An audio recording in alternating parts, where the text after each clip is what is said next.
Ya está aquí, ya llegó. Este es el momento. Ha llegado la hora de controversias manmanas. Hola, mis estimados oyentes, pues aquí tenéis en Manol una semana más, tal como os dije que estaría si nada lo impedía.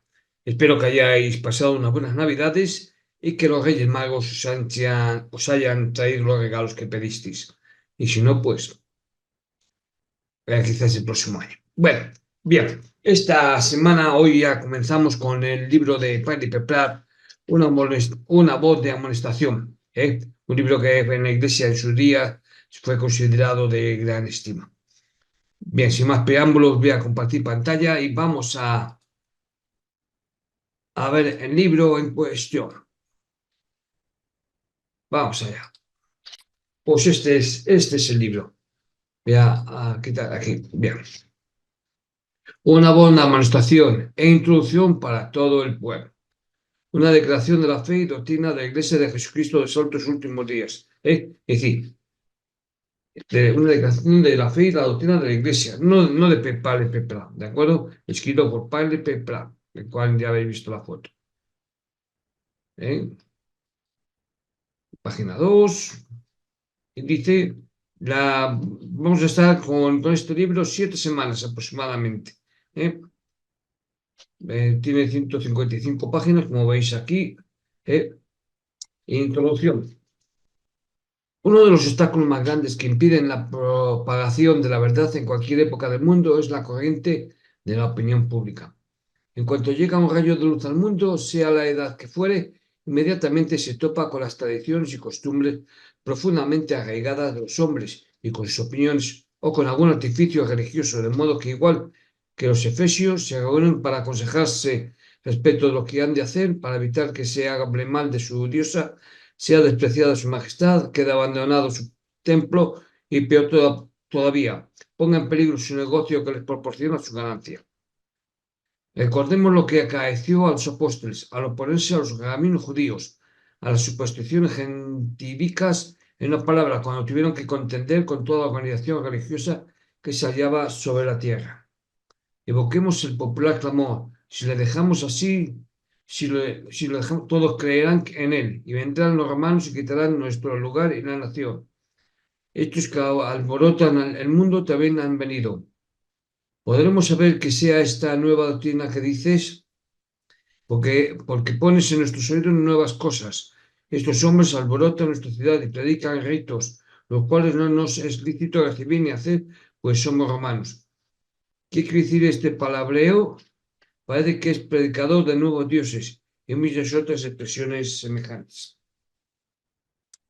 Por otra parte, perdón, por otra parte, examinemos brevemente los acontecimientos de una edad posterior, por ejemplo, la Madre Iglesia contra los reformadores de distintas épocas. Lo vemos calumniados, vituperados, humillados, azotados, apedreados, quemados y destruidos de diferente manera, mientras se hacía creer a las multitudes ignorantes que se trataba de los hombres más perversos. También pensemos por un momento en lo que batalló Colón, un desconocido de educación limitada, pero bendecido con un corazón muy grande, un genio noble y una mente que estaba acostumbrada a pensar por sí mismo. Penetro los oscuros misterios que encerraban las aguas occidentales. Recordemos cómo luchó durante 8 años contra la ignorancia de los eruditos en las cortes y asambleas de Europa, mientras que la mueca burlona, el dedo del escarnio y el silbido de la irrisión eran los fuertes argumentos que se oponían a su teoría. Mas, ¿cuál fue el resultado cuando después de varios esfuerzos infructuosos se dispuso una expedición compuesta de 3 naves pequeñas? Se reveló un mundo a las naciones asombradas del este, una tierra que estaba destinada a servir de fondo a los más gloriosos y maravillosos acontecimientos de los últimos días. No bien quedó demostrado este hecho cuando sus objeciones filosóficas, geográficas y religiosas desaparecieron en un momento. La soberbia de la ignorancia y el prejuicio se vio constreñida esta vez a arrojar sus honores al polvo, a doblar su altiva cabeza a los pies del valor verdadero y aprender en el humilde silencio que un hecho claramente demostrado vale más que 10.000 teorías y opiniones de los hombres. Buscad la verdad. Esta obra tiene por objeto ser una voz de amonestación o proclamación de la verdad a todos aquellos a cuyas manos llegue, a fin de que entiendan y se preparen para el gran día del Señor. Las opiniones y conjeturas en cuanto a las cosas de Dios no sirven para nada. Lo único que puede ser de valor al género humano son los hechos bien demostrados. Y en vista de que solamente el Espíritu Santo puede guiarnos a toda verdad, rogamos a Dios, el Eterno Padre, en el nombre de Jesucristo, su Hijo, que el Espíritu de verdad inspire nuestros corazones en la redacción de este tema para que podamos escribir la verdad con la demostración del Espíritu y el poder, a fin de que sea la palabra de Dios, el Evangelio sempiterno, el poder de Dios para la salvación al gentil primeramente y también al judío. Bien, aquí quiero hacer una aclaración antes de empezar el capítulo 1 de la profecía cumplida. Y es que yo voy a leer el libro, los capítulos, vamos a recordar que son 7, y si hay algo que comentar, lo comentaré, ¿de acuerdo? Bien, comencemos. Una buena amonestación de Pal y Pepla, capítulo 1 de la profecía cumplida. Dios es el autor de la profecía. Tenemos también la palabra profética más permanente a la cual hacéis bien de estar atentos como una antorcha que alumbra en lugar oscuro hasta que el día esclarezca y el lucero de la mañana salga en vuestros corazones. Entiendo primero esto, que ninguna profecía de la Escritura es de particular interpretación, porque la profecía no fue en los tiempos pasados traída por voluntad humana, sino los santos hombres de Dios hablaron siendo inspirados del Espíritu Santo. A fin de comprobar alguna cosa por medio de las Escrituras, es indispensable que en primer lugar se establezca alguna regla de interpretación definitiva e infalible, sin la cual la mente se perderá en la incertidumbre y la duda, siempre aprendiendo, mas nunca llegando al conocimiento de la verdad. Por haber prescindido de esta regla, el género humano se ha hundido en la más grande confusión e incertidumbre en lo que respecta a sus estudios bíblicos. De hecho, mientras el género humano se arrogue la libertad de transformar y espiritualizar la palabra de Dios o quiera darle una interpretación dudosa o privada, todo seguirá siendo incertidumbre. Porque las cosas que antes fueron escritas para nuestra enseñanza fueron escritas para que por la paciencia y por la consolación de las Escrituras tengamos esperanza. Ahora bien, supongamos que un amigo nos escribe desde un lugar lejano y nos promete ciertas cosas de acuerdo con determinadas condiciones, que si podemos lograr será para nuestro gran provecho y ventaja. Desde luego se podría decir que la carta fue escrita para nuestro provecho e instrucción, para que por medio de la paciencia y la consolación de la carta nosotros pudiésemos tener esperanza de lo que en ella se nos había prometido. De manera que si entendiésemos claramente la carta y supiésemos lo que debíamos de esperar, la comunicación nos impartiría consuelo y esperanza. Por otra parte, si hubiese alguna duda o incertidumbre en nuestras mentes respecto del significado de la comunicación, entonces no podríamos recibir ninguna consolación o esperanza seguro de las cosas que en ella estaban escritas, por no saber en qué esperar y, consiguientemente, la carta nada nos aprovecharía. Lo mismo pasa con las Escrituras. Ninguna de sus profecías o promesas puede beneficiar al lector o dar consuelo y esperanza a su alma, sino hasta que las entiende claramente y así sabe qué esperar. Ahora bien, las predicciones de los profetas se pueden entender tan fácilmente como el almanaque que anuncia un eclipse, porque de lo contrario, la Biblia viene a ser de todos los libros el de más dudosa utilidad. Habría sido mucho mejor para el género humano si el gran autor de nuestra existencia jamás hubiese revelado cosa alguna a sus criaturas caídas.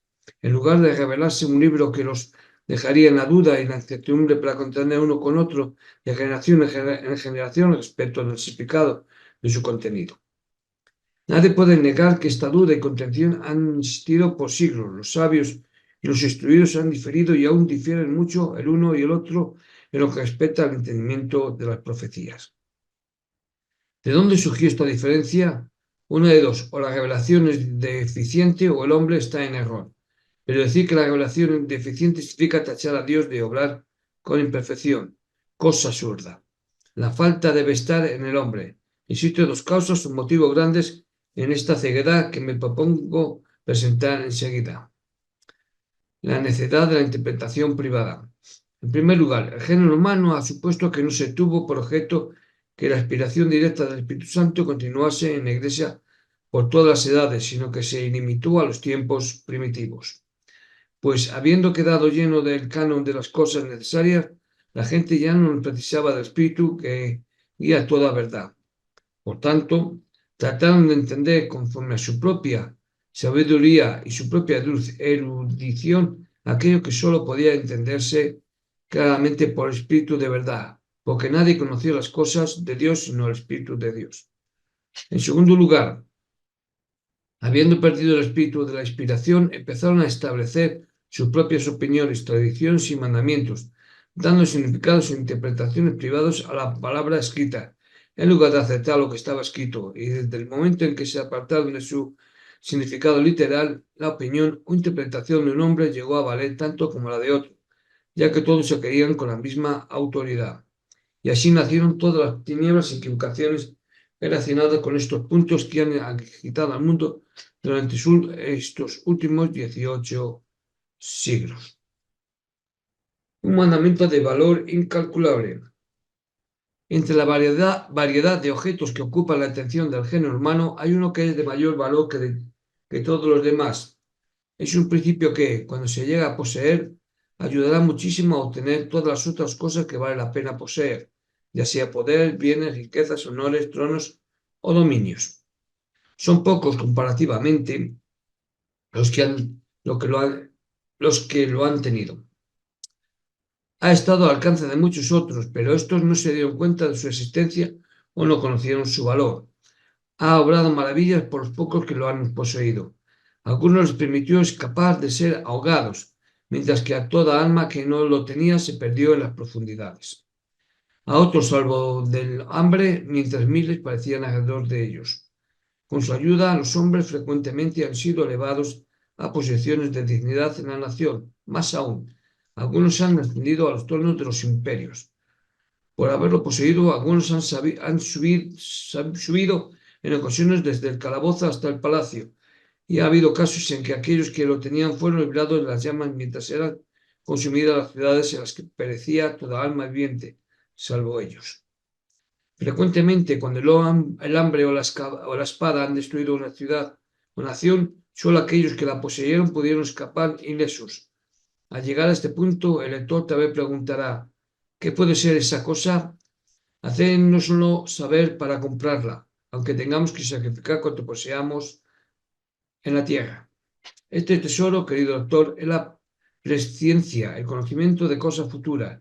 Si se publicara un libro titulado Conocimiento de lo futuro y el género humano verdaderamente se convenciera de que daba cierto conocimiento preciso del acontecimiento futuros, de tal manera que sus páginas revelaban la historia futura de las naciones y muchos grandes acontecimientos, del mismo modo que la historia de Grecia o Roma descubre lo pasado, inmediatamente se vendería una edición muy grande a un precio muy elevado. De hecho, sería de valor inestimable, pues los libros de los profetas y el espíritu de la profecía tienen por objeto precisamente la misma cosa. Bien dijo el apóstol: procurad los mejores dones, más sobre todo que profeticéis. Bien, como vemos, aquí este hombre no deja de tener su particular sabiduría o inteligencia, ya que hasta aquí básicamente lo que ha hecho es preparar el camino para decir o presentar que el libro de Mormón es el otro testamento de Jesucristo o una nueva profecía. Pero voy a seguir leyendo.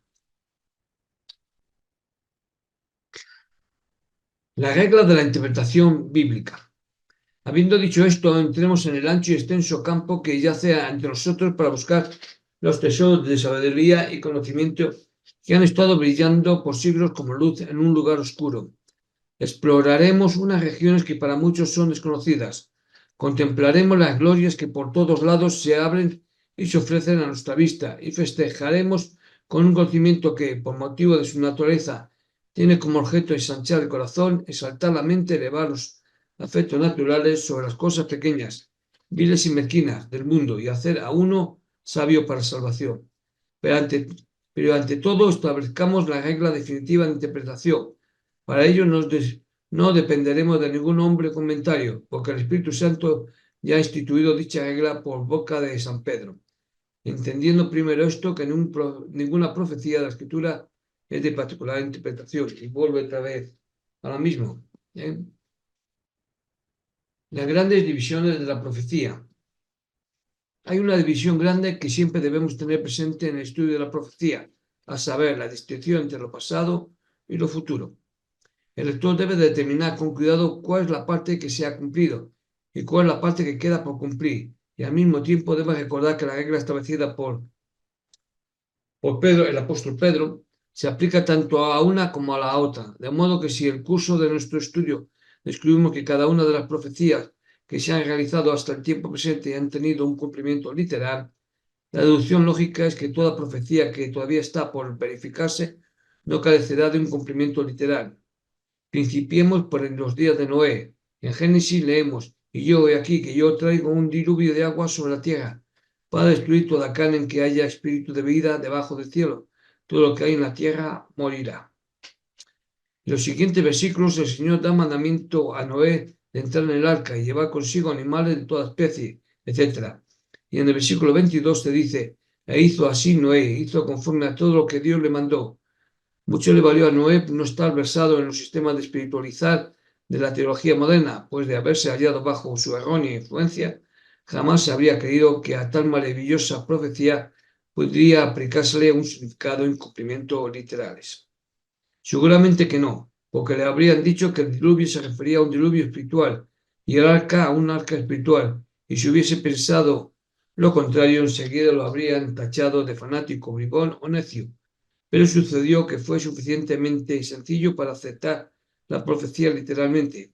Aquí pues tenemos un buen ejemplo de la precognición, porque todo aquel que no la tuvo pereció en el diluvio. Sigue aquí eh, preparando para el libro de Mormón. Cumplimiento literal de las profecías. La siguiente profecía que consideramos es esta. Entonces dijo a Abraham, ten por cierto que tu simiente será peregrina en tierra no suya, y servirá a los de allí, y serán por ellos afligidos 400 años. Mas también a la gente a quien servirán juzgaré yo, y después de esto saldrán con grande riqueza, y tú vendrás a tus padres en paz, y serás sepultado en buena vejez, y en la cuarta generación volverán acá, porque aún no está cumplida la maldad del amorreo hasta aquí. La servidumbre de los hijos de Israel durante 400 años, junto con su salida del país con mucha sustancia, los juicios de Dios sobre Egipto, así como la muerte de Abraham a una edad muy avanzada, son hechos también conocidos que no hay necesidad de comentarlos aquí. Basta decir que son ejemplos notables del cumplimiento literal de profecías anunciadas más de 400 años antes que se cumpliesen. De esto inferimos que ninguno de estos hombres de la antigüedad conocía el sistema moderno de espiritualizar. Consideremos, ahora lo siguiente.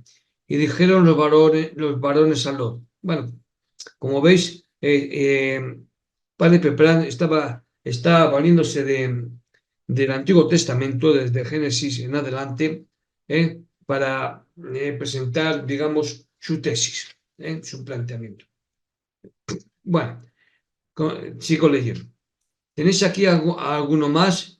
Yernos y tus hijos y tus hijas y todo lo que tienes en la ciudad, sácalo de este lugar, porque vamos a destruir este lugar, por cuanto el clamor de ellos ha subido del punto delante de Jehová.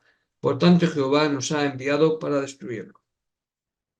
Lot, teniendo la sencillez suficiente para creer en aquellos literalmente, tomó a cuantos de su familia quisieron acompañarlo y huyó. Y esto indudablemente sirvió de irrisión a los habitantes de Sodoma, que probablemente se lo quedaron mirando mientras clamaban engaño, superchería, creyendo que la profecía no era más que una figura. Aquí tenemos el ejemplo de un hombre que se libró de las llamas por medio de la precognición que había recibido, mientras toda la ciudad pereció. Qué bendición tan grande fue para Lot no tener conocimiento de la manera moderna de interpretar las profecías. Si en su corazón hubiese entrado la noción de que su salida de Sodoma debía ser espiritual en lugar de literal, le habría costado la vida. El poder del preconocimiento. Sería el poder del preconocimiento. Examinemos una de las profecías de José en el país de Egipto. Y aquí vienen 7 años de grande altura en toda la tierra de grande hambruna, en toda la tierra de Egipto, y levantarse tras ellos 7 años de hambre, y toda la hambruna será olvidada en la tierra de Egipto, y el hambre consumirá la tierra, y aquella abundancia no será echada de ver a causa del hambre siguiente, la cual será gravísima. Perdón. José entonces dio instrucciones de que se recogiese el grano en grandes cantidades durante los 7 años de abundancia, a fin de abstenerse para el hombre.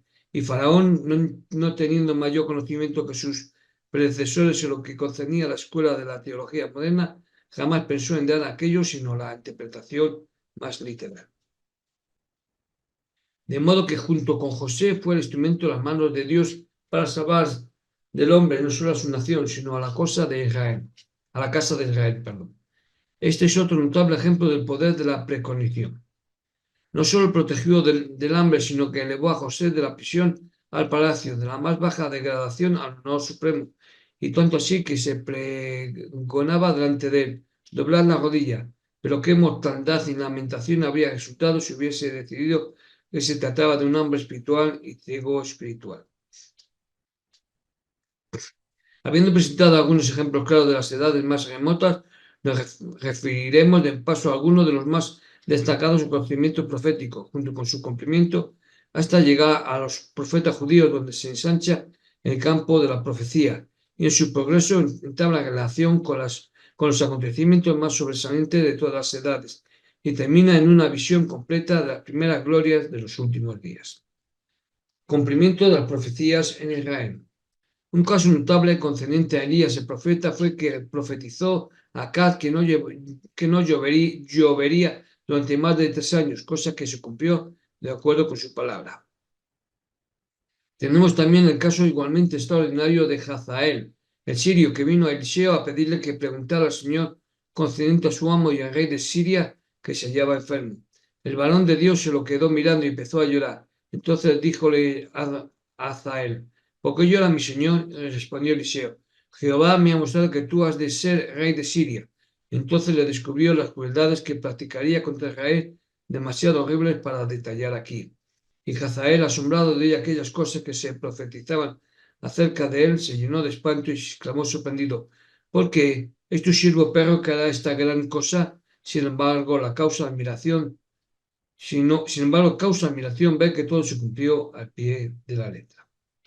En el capítulo 21 del libro segundo de Crónicas está escrito que llegó a Jorán una comunicación de Elías el profeta, en la cual, después de denunciar la gran perversidad que había cometido, tornándose a la idolatría y asesinando a sus hermanos de la familia de su padre, que era mejor que él, le anunció lo siguiente: He aquí, Jehová herirá a tu pueblo de una grande plaga, y a tus hijos y a tus mujeres y a toda tu hacienda, y a ti con muchas enfermedades, enfermedades de tus entrañas, hasta que las entrañas se te salgan a causa de las enfermedades de cada día. En el mismo capítulo leemos que los filisteos y los árabes vinieron contra él y tomaron a sus hijos, su mujer y toda su hacienda, y después de esto el Señor lo hirió en las entrañas de una enfermedad incurable, de modo que al cabo de 2 años las entrañas se le salieron con la enfermedad, muriendo así de enfermedad muy penosa. Josué profetiza concerniente a Jericó. En el capítulo 6 y versículo 26 de Josué hallamos una maravillosa predicción concerniente a la ciudad de Jericó. Y en aquel tiempo Josué le juramentó diciendo: maldito delante de Jehová el hombre que se levantare y reedificare esta ciudad de Jericó. En su primogénito eche sus cimientos, en su menor asiente sus puertas. Después de esta maldición, la ciudad de Jericó permaneció abandonada por muchos siglos, pues nadie se atrevía a reedificarla a costa de su primogénito y su hijo menor. Pero después de una larga sucesión de jueces y reyes, habiendo pasado muchos cientos de años, y él de Betel, que vivió en los días de Acab, probablemente creyendo que el Señor había olvidado la maldición que Josué había pronunciado sobre el sitio, se atrevió a reedificar la ciudad, pero no bien hubo echado los cimientos cuando murió su primogénito Abiram, y todavía persistiendo en la dureza de su corazón al poner las puertas de la ciudad, perdió a su hijo menor, Segud, de acuerdo con la palabra del Señor, que siglo antes había sido proferida por su siervo Josué. Podríamos llenar un tomo con acontecimientos semejantes que se hayan esparcido por toda la parte histórica de la Escritura. Sin embargo, no lo haremos a fin de pasar a un examen más completo de los libros de los profetas judíos. Consideremos el cumplimiento de sus palabras sobre Jerusalén, Babilonia, Tiro, Egipto y varias otras naciones. El sueño de Nabucodonosor. Babilonia, la más antigua y renombrada ciudad del mundo, se hallaba deleitablemente situada sobre las playas de un río majestuoso que corría por la llanura de Sinar, cerca de la cual en un tiempo se levantó la Torre de Babel. Estaba dispuesta en cuadro y la rodeaba una muralla de más de 100 metros de altura y 96 kilómetros de circunferencia. Esta muralla tenía 100 puertas de bronce reforzadas con barra de hierro. Para cada uno de los 4 lados había 25 puertas, las cuales daban entrada a las calles que atravesaban la ciudad de un lado a otro, de manera que toda la ciudad estaba dividida en manzanas de igual tamaño. En el centro de estas manzanas había hermosos jardines adornados con árboles y aceras, y engalanados por gran variedad de flores de diversos matices, mientras que las casas estaban construidas en las orillas de las manzanas y daban directamente a las calles. En medio de esta ciudad se sentaba Nabucodonosor en su trono de real esplendor y magnificencia, y en su mano del centro, que era reconocido por todos los reinos del mundo, cuando rogó a Dios de recorrer la oscura cortina de lo futuro en visión de noche y mostrarle de una sola vez la historia del mundo, aún hasta la consumación de todas las cosas. Y aquí vio ante él una gran imagen, cuya cabeza era de oro fino, su pecho y brazos de plata, su vientre y muslo de metal, sus piernas de hierro, sus pies en parte de hierro y en parte de barro cocido. Estuvo mirando la imagen hasta que fue cortada una piedra del monte, no con manos, la cual hirió a la imagen sus pies, hierro y de barro cocido, y los hizo pedazos.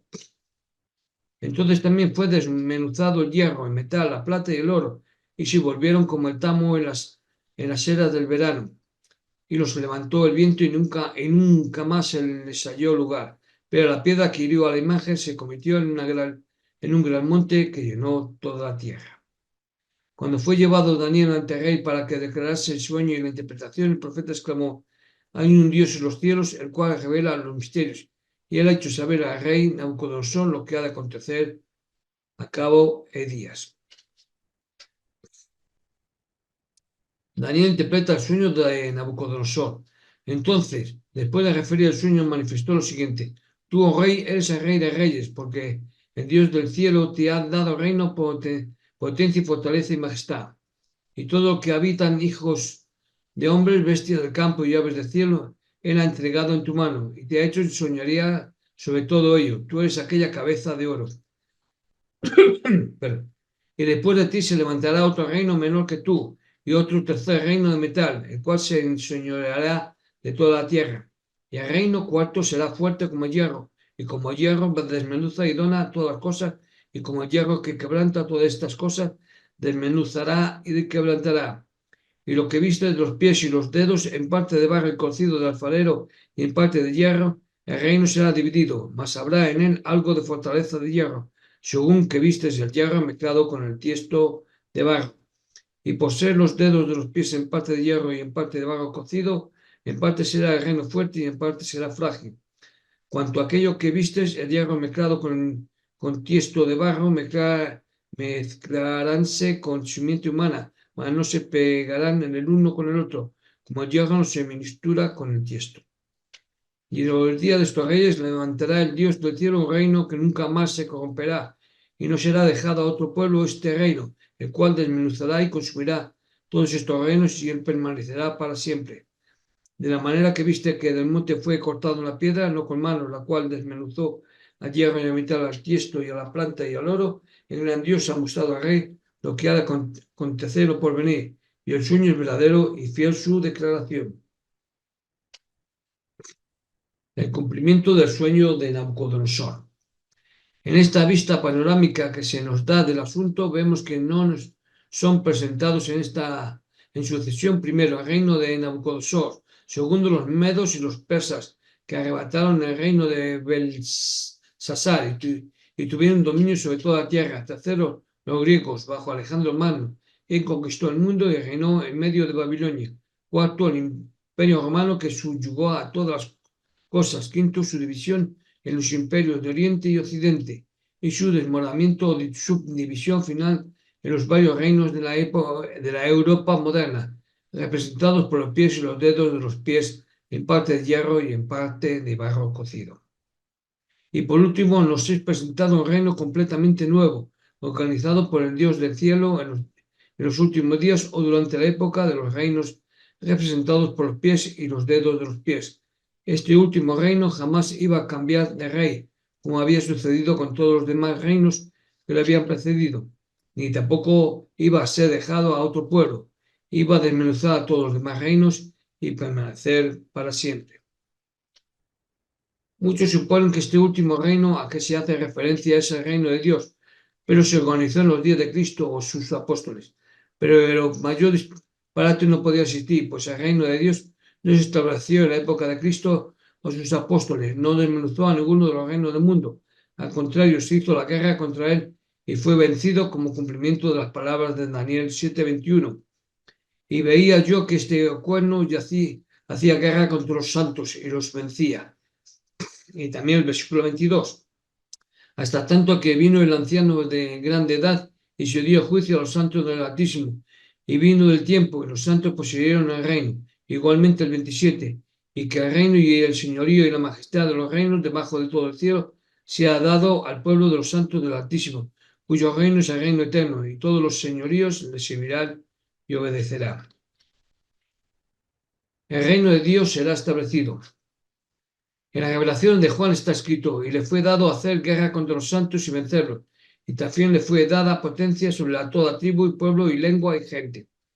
En cumplimiento de estas declaraciones se dio poder a las autoridades de la tierra para matar a los apóstoles y hombres inspirados, y los pocos que quedaron fueron desterrados entre los hombres u obligados a huir a las islas desoladas o las cuevas de las montañas de la tierra, personas de las cuales el mundo no era digno. Al mismo tiempo, se insinuaron en su lugar falsos profetas y maestros que los hombres se buscaron porque no pudieron aguantar la sana doctrina. Así fue como se desorganizó el reino de Dios y se perdió de entre los hombres, y en su lugar fueron instituidas las doctrinas e iglesia de los hombres. Pero tenemos por objeto tratar este tema más extensamente al referirnos al reino de Dios. Basta decir que el reino del que habla Daniel es algo que el mismo Dios de los cielos va a organizar en los últimos días, sin la ayuda de instituciones humanas o los preceptos de los hombres. ¿Veis? Ya va preparando el libro mono. Y cuando quede organizado, nunca jamás cesará de crecer y podrá estorbar sus progresos todos los poderes de la tierra y el infierno, hasta que por fin se siente el anciano de grande edad y venga el Señor Jesús en la nube del cielo con poder grande y gloria como Rey de Reyes y Señor de Señores, y destruirá todos los demás reinos y entregará el reino a la grandeza del reino, bajo todos los cielos, a los santos. Entonces no habrá sino un Señor y no tendrá sino un hombre, y él será el rey de toda la tierra.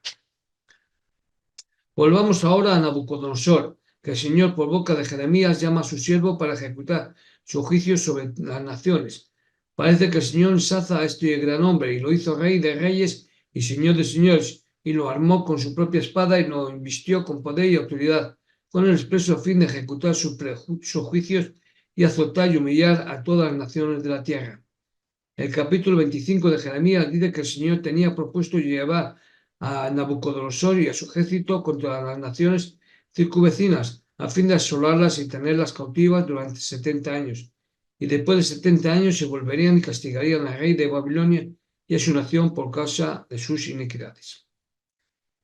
¿Quién es el que puede seguir la historia del cumplimiento de estos notables acontecimientos indicados con tanta exactitud por Jeremías, Isaías y Ezequiel y no maravillarse y asombrarse del prodigioso don de profecía que habilitaba a estos hombres para leer la historia de lo futuro con la facilidad que leían la historia de lo pasado?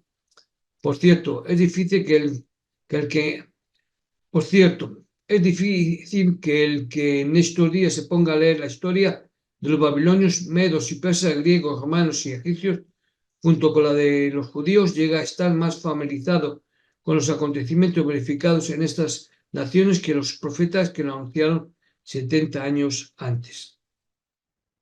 Nabucodonosor subyugó a los judíos, su ciudad, Jerusalén, fue incendiada, así como su templo, sus príncipes, nobles y plebeyos fueron transportados a Babilonia junto con todas sus cosas santas. Jeremías predijo claramente los detalles de esta destrucción y cautividad, y aún el tiempo de su duración, a saber, 70 años. Después de vencer a los judíos, el rey de Babilonia marchó contra Tiro, la ciudad de mercaderes situada en una bahía del mar y rodeada no tan solamente por el mar, sino por una fuerte muralla. Tan impregnable fortaleza puso a prueba toda la habilidad y perseverancia de Nabucodonosor y su ejército entero, que trabajaron incesantemente por mucho tiempo y al fin lograron apoderarse de Tiro y la sujetaron al cautiverio durante 70 años. Pasado esto, volvieron y restablecieron su ciudad, porque Jeremías con notoriedad había anunciado el vencimiento de Tiro, su cautividad de 70 años y su restauración al terminar ese periodo de tiempo. Después de la restauración de Tiro, la ciudad floreció por un tiempo, pero más tarde fue reducida a una desolación completa. Sus fragmentos y ruinas se ven hasta el día de hoy en el fondo del mar, y el sitio que ocupaba es ahora una roca estéril, habitada solamente por un puñado de humildes pescadores. Toda esa desolación y aun su apariencia actual de perpetua ruina y asolación fueron claramente indicadas por los profetas. Nabucodonosor cumplió los propósitos de Dios. Cuando el rey de Babilonia logró apoderarse de Tiro, después de que su ejército padeció mucho debido al rigor de la campaña, el Señor, por boca de Ezequiel, prometió darle los despojos de Egipto para su ejército, a fin de recompensarlo por el gran servicio que había prestado a Dios en la conquista de Tiro. Vemos que entonces hizo la guerra a Egipto, lo dominó y lo tuvo cautivo hasta que se cumplieron los 70 años. Por último, podemos ver cómo ejecutó la venganza e ira del Señor contra Uz y sobre los reinos de los filisteos, Ancalón, Gaza, Ecrón, Edón, Moab, Amón, Dedán, Temaz y Buz, y sobre los reyes de Arabia, Cinri y Elam, y sobre todo los reyes de los Medos y sobre todo los reyes del norte, cercanos y lejanos, y por último, sobre todo los reyes del mundo, que, ebrios y vomitados, iban a caer para no levantarse más, por causa de la espada que él mandaría entre ellos. Sin embargo, cuando el Señor hubiera cumplido su voluntad en estas naciones, él tenía propuesto castigar a su vez a aquel gran monarca y a los que los sucederían, junto con la ciudad y nación que reinaba, y por fin convertirlos en desolación perpetua. Y todo eso por motivo del orgullo y la soberbia, pues el Señor declaró: gloriárase el hacha contra el que con ella corta, se ensoberbecerá la sierra contra el que la mueve, a fin de considerar los acontecimientos que se relacionan con el regreso de los judíos y las otras naciones después de su cautiverio de 70 años, así como el castigo de Babilonia. Haremos mención de otra persona de carácter muy distinto de Nabucodonosor, uno que en las escrituras es llamado el ungido de Jehová. Puede decirse que es uno de los personajes más extraordinarios que el mundo pagano jamás ha producido. Su magnanimidad arrojó perseverancia, éxito y, más que todo, su obediencia estricta a los mandamientos de ese Dios que ni él ni sus padres conocieron, son prueba de que Isaías no se equivocó cuando dijo que era el ungido de Jehová, para librar a las naciones del cautiverio, combatir y subyugar a la más grande ciudad y monarquía que jamás había existido sobre la tierra, restaurar a los judíos y reedificar la ciudad y el templo. En verdad fue uno de los pocos hombres que el mundo solo produce para fines extraordinarios. Leemos la descripción que el profeta hace de él. Así dice Jehová a su ungido, a Ciro, al cual tomé yo por su mano derecha, para sujetar gente delante de él y desatar lomos de reyes, para abrir delante de él puertas, y las puertas no se cerrarán. Yo iré delante de ti y enderezaré las tortuosidades, quebrantaré puertas de bronce y el cerrojo de hierro haré pedazos. Te daré los tesoros escondidos y los secretos muy guardados, para que sepas que yo soy Jehová, el Dios de Israel, que te pongo nombre. Por amor de mi siervo Jacob y de Israel, mi escogido, te llamé por tu nombre. Púsete sobrenombre, aunque no me conociste. Yo Jehová, ninguno más hay. No hay Dios fuera de mí. Yo te ceñiré, aunque tú no me conociste, para que se sepa desde el nacimiento del sol y desde donde se pone que no hay más que yo Jehová y ninguno más que yo. En el versículo 13 dice así, yo lo desperté en justicia y enderezaré todos sus caminos. Él edificará mi ciudad y soltará a mis cautivos, no por precio ni por dones, dice Jehová de los ejércitos. El lector recordará que Isaías vivió cerca de 100 años antes de la cautividad de los judíos y por 170 años antes que Ciro decretase su repatriación. Grandes conquistas de Ciro. Deseo detenerme aquí para preguntar, ¿qué poder, aparte del poder del gran Dios, puede habilitar a un hombre para llamar a otro por su nombre 100 años antes de su nacimiento y entonces predecir correctamente la historia de su vida? ¿Cuál no sería su asombro y admiración cuando después de muchos años de guerras y conmociones, durante los cuales anduvo conquistando y juntando como él, no unido la riqueza de las naciones, por último plantó sus tiendas a un lado de las murallas del sitio más fuerte de toda la ciudad, contemplando sus muros de más de 100 metros de altura, que con sus puertas de metal y sus barras de hierro, y sus habitantes considerándose perfectamente protegidos, con provisiones suficientes para durarles varios años? ¿Cómo fue que se le ocurrió intentar vencer la ciudad? ¿Quién no había retrocedido ante semejante empresa a menos que fuese inspirado del gran Jehová?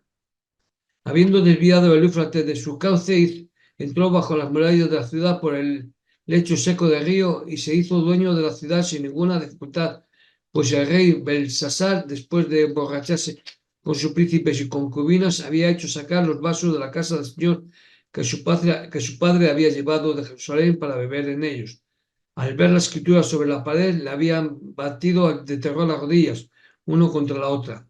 Y Daniel, acudiendo a su llamado, interpretó y declaró que su reino había sido dado a los medos y los persas.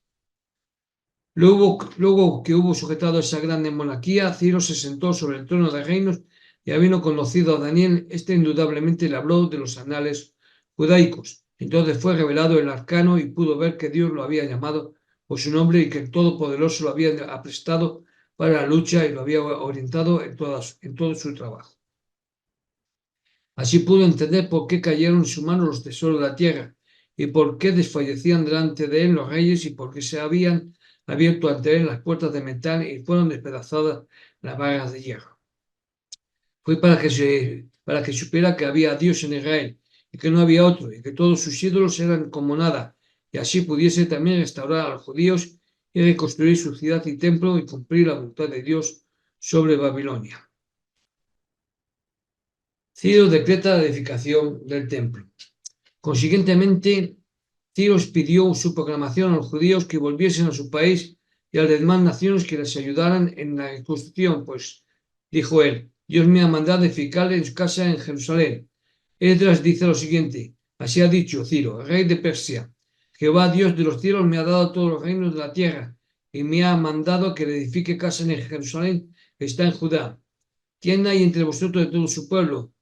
Sea Dios con él y suba a Jerusalén que está en Judá y edifique la casa de Jehová, Dios de Israel. Él es Dios, la cual está en Jerusalén. ¿Cuál fue el potente razonamiento de la poderosa influencia que convenció a Ciro de que en Dios de los cielos que moraba en Jerusalén, el cual solo era Dios, era quien había hecho todas aquellas cosas? No se había criado en el ambiente de la creencia en el verdadero Dios ni en las Santas Escrituras. Al contrario, siempre había sido sumamente celoso en la adoración de los ídolos y había invocado su ayuda durante la primera parte de su vida. Yo contesto que fue el poder de Dios manifestado por medio de las profecías y su cumplimiento, mas no en un sentido espiritualizado, no de una manera oscura, incierta, tenebrosa o misteriosa y difícil de entender, sino una demostración positiva, literal y clara, que nadie podía refutar o resistir.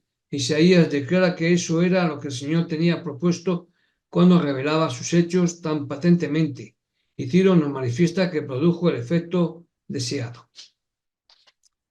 Quisiera decir ahora que cuando lleguemos a esa parte de la profecía que aún está por cumplirse, presentaremos evidencia positiva de que las naciones paganas de los últimos días han de ser convencidas de la misma manera que Ciro lo fue, es decir, se hallan claramente predichos en los escritos de los profetas ciertos acontecimientos futuros aún que al cumplirse convencerán a todas las naciones paganas de que hay un Dios verdadero y sabrán que Él lo ha dicho y cumplido.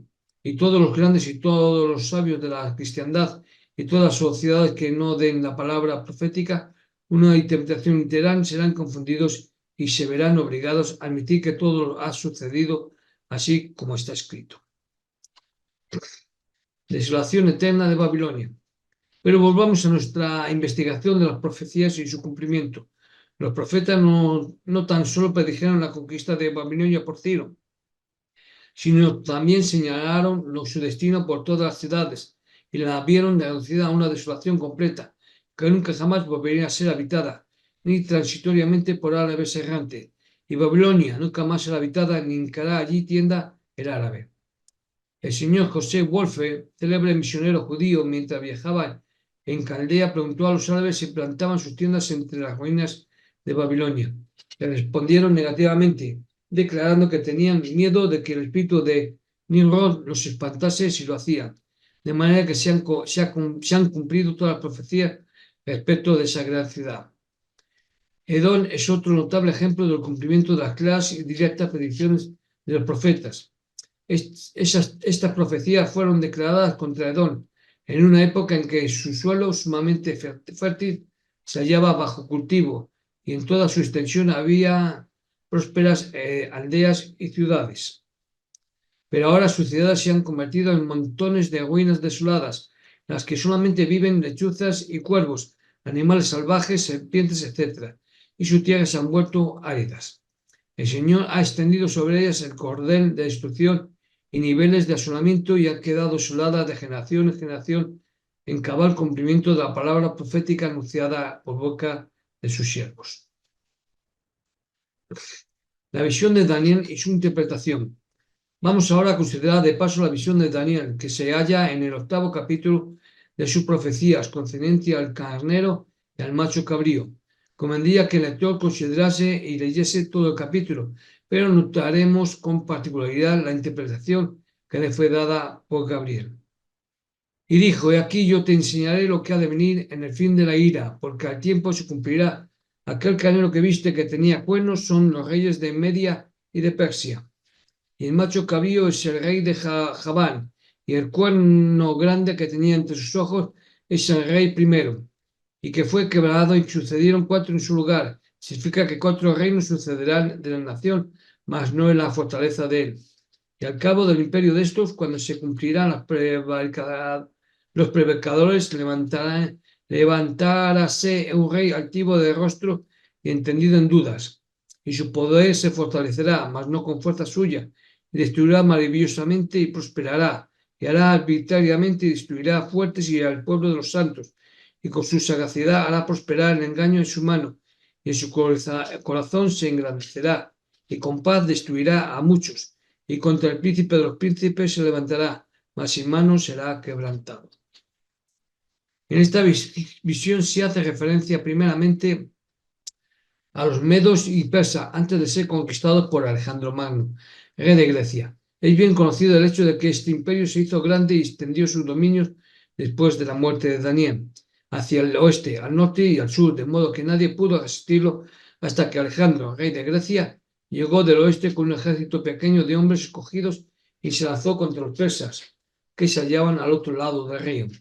Echándose al agua con su caballo, ordenó a su ejército que lo siguiera, y atravesando las aguas cayeron sobre el enemigo, que no obstante la ventajosa posición que ocupaban y el gran número de sus fuerzas fueron totalmente derrotados. Entonces los griegos, después de poner a fuga a los persas en otros combates, subyugaron y conquistaron el país hasta dejar a estos completamente vencidos. Igualmente bien sabio es el hecho de que Alejandro siguió conquistando nación contra nación hasta que, habiendo llegado al mundo, murió en Babilonia a la edad de 32 años. Así que, después de estar en su mayor fuerza, aquel cuerno fue quebrado y en su lugar subieron otros 4 maravillosos hacia los 4 vientos del cielo. Como todos sabemos, la historia testifica que su reino fue dividido entre 4 de sus generales, que jamás alcanzaron la magnitud o poder que él tuvo.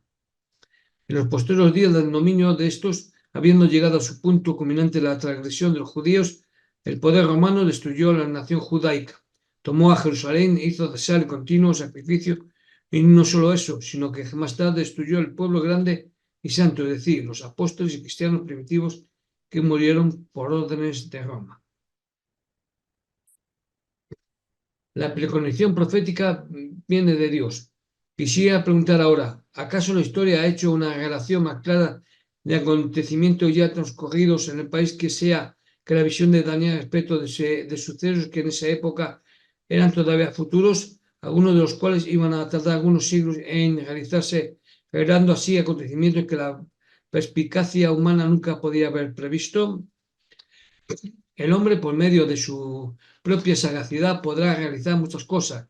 Podrá atravesar inmensos océanos sin la ayuda de los vientos o la marea. Podrá remontarse en las nubes sin la ayuda de alas. Podrá viajar sobre la tierra con sorprendente velocidad sin necesidad de bestias. O podrá comunicar sus pensamientos a sus semejantes sin la ayuda de cartas. Pero hay un principio que jamás logrará. No, ni aun con toda la sabiduría combinada de las edades. Es algo que no se puede comprar con dinero, que únicamente de Dios viene y se confiere al hombre como don gratuito. Dijo el profeta a los ídolos, dándonos nueva de lo que ha de ser después, para que sepamos que vosotros sois dioses. Profecías mesiánicas. Enseguida procuraremos mostrar con cuánta exactitud se cumplieron literalmente las profecías de la persona de Jesucristo. Y aquí que la Virgen concebirá, anunció el profeta en la antigüedad, y parirá hijo. También se proclamó que nacería en Belén y que sería llamado de Egipto, donde vivió con sus padres. Al volver de ese país se radicó en Nazaret, porque estaba escrito que había de ser llamado Nazareno. Entró en Jerusalén sobre un pollino, hijo de animal de carga, porque el profeta había dicho, he aquí, tu rey viene a ti, manso y sentado sobre una asna. Las profecías también habían declarado, despreciado y desechado entre los hombres, varón de dolor, experimentado en quebranto. Como cordero fue llevado al matadero y como oveja delante de sus trasquiladores, enmudeció y no abrió su boca. De la cárcel del juicio fue quitado y su generación, ¿quién la contará?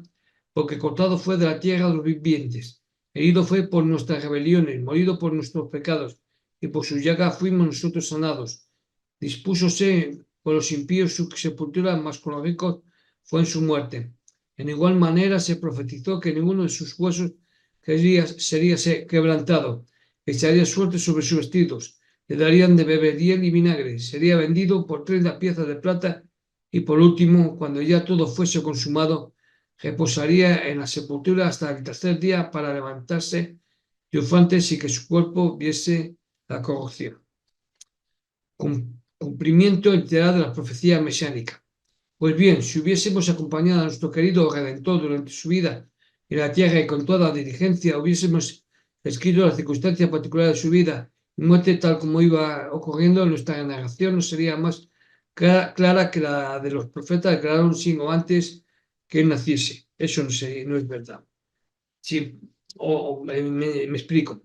Si hubiésemos acompañado a Jesús, a este Jesús que conocemos, yo por lo menos conozco como Jesús histórico, hubiéramos visto que murió y se acabó, no resucitó.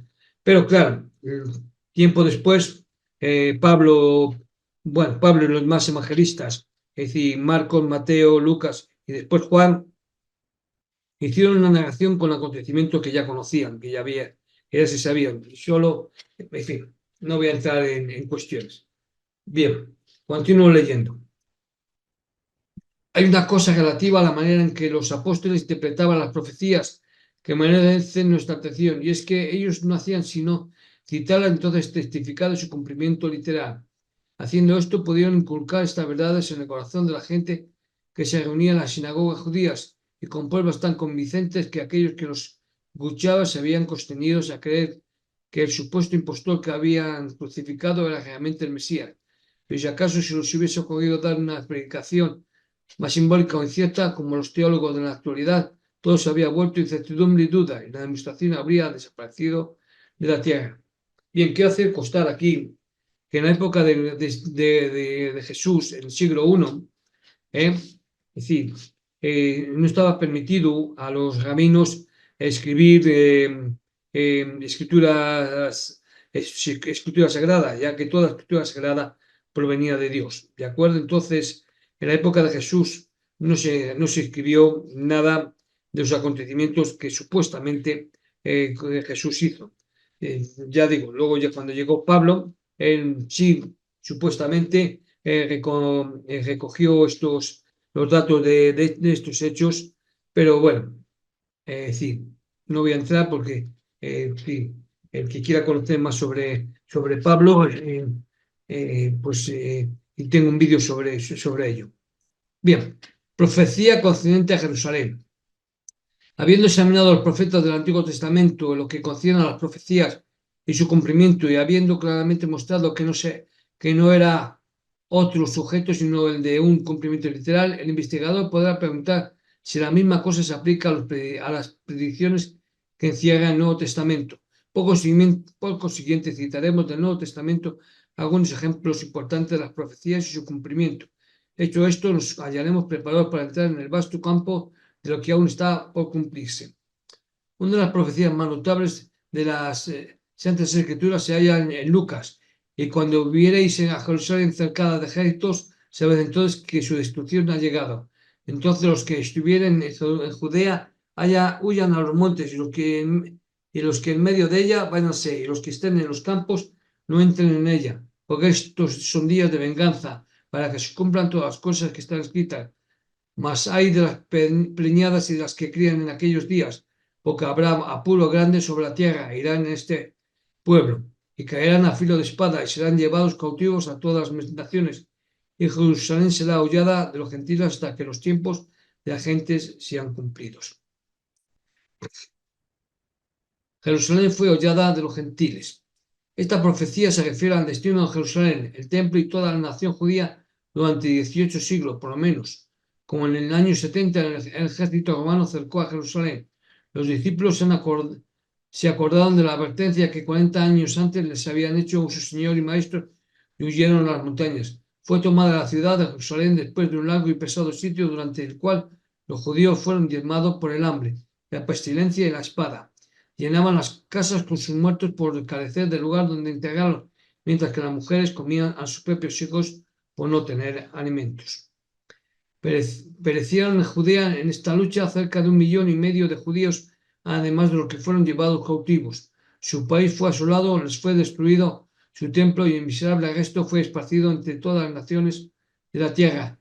Y en esta condición se han hallado hasta el día de hoy, pues han sido echados de un país a otro, frecuentemente acusados de los más terribles crímenes, a causa de lo cual han sido desterrados y sus bienes confiscados. En verdad los han tenido por bandidos entre las varias naciones. Las plantas de sus pies no han hallado descanso y han sido un escarnio y oprobio. Y las gentes han dicho: estos son pueblos de Jehová y de su tierra le han salido. Mientras tanto, las naciones de los gentiles han poseído la tierra de Canaán y han hollado con sus pies la ciudad santa donde los antepasados de los judíos adoraron al Señor.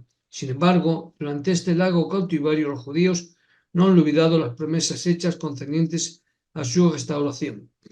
Sus ojos han estado mirando anhelosamente hacia el día en que de nuevo poseerán la herencia bendita legada a sus padres, cuando de nuevo podrán edificar su ciudad y su pueblo, y les sea establecido su sacerdocio y puedan adorar como en los días antiguos. Es cierto que varias veces han intentado volver, pero han resultado frustrados todos sus esfuerzos, porque el decreto inalterable fue que Jerusalén había de ser hollada de los gentiles hasta el tiempo que de ellos fuese cumplido. Moisés y los profetas escribieron plenamente sobre este asunto. Por cierto, Moisés mencionó aún el hecho de que comerían a sus hijos secretamente durante el sitio, y el rigor con lo que los acosarían sus enemigos en todas sus entradas. Quien leyere el capítulo 28 de Deuteronomio leerá la historia de lo que ha acontecido a los judíos, predicha por Moisés con toda la claridad que distingue la historia de los acontecimientos que ya han sucedido y lo hizo miles de años antes que se realizara. Cumplimiento literal de las profecías del Nuevo Testamento. El siguiente ejemplo se halla en los Hechos. Un profeta llamado Agabo tomó el cinto de Pablo y, al atarse con él las manos y los pies, declaró: esto dice el Espíritu Santo, así atarán los judíos en Jerusalén al varón cuyo es este cinto y le entregarán en manos de los gentiles. En cumplimiento de esta palabra es también conocido que no necesita comentarios. Por lo tanto, pasaremos adelante para examinar una de las profecías de Pablo, porque vendrá tiempo cuando no sufrirán la sana doctrina. Antes, teniendo comezón de oír, se amontonarán maestros conforme a sus concupiscencias y apartarán de la verdad el oído y se volverán a las fábulas. Esta declaración se ha cumplido al pie de la letra, porque se aplica a todo maestro religioso que ha aparecido desde aquella época hasta la nuestra, salvo aquellos que son comisionados por revelación directa inspirados del Espíritu Santo, como no.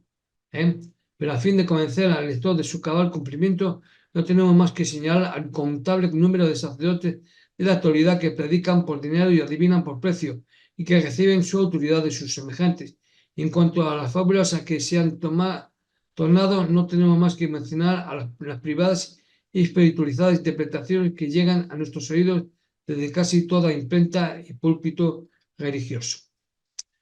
Hay otra profecía del apóstol Pablo que bien vale considerar, ya que se puede aplicar a los días que vivimos.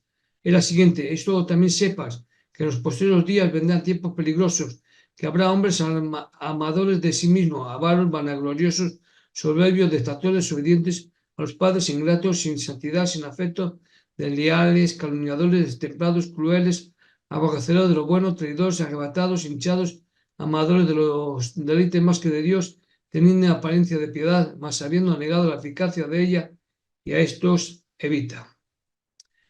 Perdón. Terrible estado de la cristiandad moderna. Con grande asombro nos damos cuenta por el último de estos pasajes citados que esta terrible maldad únicamente se aplica a los profesores de religión, es decir, la profecía nos aclara que tal sería la naturaleza de los que compondrían la parte cristiana, así llamada, de las comunidades. No os espantéis, pues no hacemos esta denuncia sin evidencia positiva. Hay que recordar que los que no son profesores no tienen ninguna forma de piedad. Se habla más bien de esas personas impías que afirman tener apariencia de piedad y sin embargo niegan su eficacia y poder. Mas si alguna duda tenéis del testimonio de Pablo sobre este asunto, mirad alrededor, examinad por vosotros mismos, por sus frutos los conoceréis. Tengo el corazón acongojado mientras escribo. ¿Habremos llegado hasta ese extremo? ¿Será que el Espíritu de la verdad ha quitado el velo de oscuridad en los últimos días solo para revelarnos la visión de un pueblo caído? De una iglesia apóstata llena de toda especie de abominaciones que hasta desprecia a lo que son buenos, mientras que a ella no le queda sino la apariencia de piedad y niega el poder de Dios, es decir, que desecha la inspiración directa y los dones sobrenaturales del Espíritu que siempre distingue la iglesia de Cristo. Fue solo para esto que el Espíritu Santo manifestó en visión a los santos hombres los acontecimientos de tiempos futuros, permitiéndoles ver la gloria de los últimos días. Oh profetas y apóstoles, varones santos de la antigüedad, ¿qué habéis hecho si paráis aquí, si vuestra visión profética solo alcanza hasta el año actual? Y aquí habéis llenado nuestras almas de tristeza y desesperación. Habéis dejado a los judíos errando con pena perdón, y en tinieblas, lejos de todo lo que sus corazones más estiman, su tierra desolada, su ciudad y templo en ruinas, y ellos sin el conocimiento del verdadero Mesías. Los gentiles, después de participar de la misma incredulidad, han quedado sin fruto, muertos, desarraigados con tan solo la apariencia de piedad, mientras que, por otra parte, los poderes que distinguían la antigua iglesia han huido de entre los hombres. ¿Es esta la consumación de todas vuestras obras? ¿Es esto lo que habéis buscado y para lo que os habéis afanado, desangrado y muerto? Pauso para que me respondáis. Si tenéis reservada una palabra de consuelo concerniente a lo futuro, declararla presto a fin de que nuestras almas no tengan que permanecer en el tenebroso valle de tristezas y desesperación. Bien, y hasta aquí el capítulo 1. Ahora bien, vendría las escrituras de que se ha basado para el preparación en este capítulo primero. El segundo capítulo, el capítulo 2, se titula El cumplimiento de profecía, futuros aún. ¿Qué es la profecía sino la historia invertida? Dejo de compartir pantalla y no me queda más que invitaros a la próxima semana, en el cual leeré el segundo capítulo. Hasta entonces, sé buenos, portaros bien. Hasta pronto.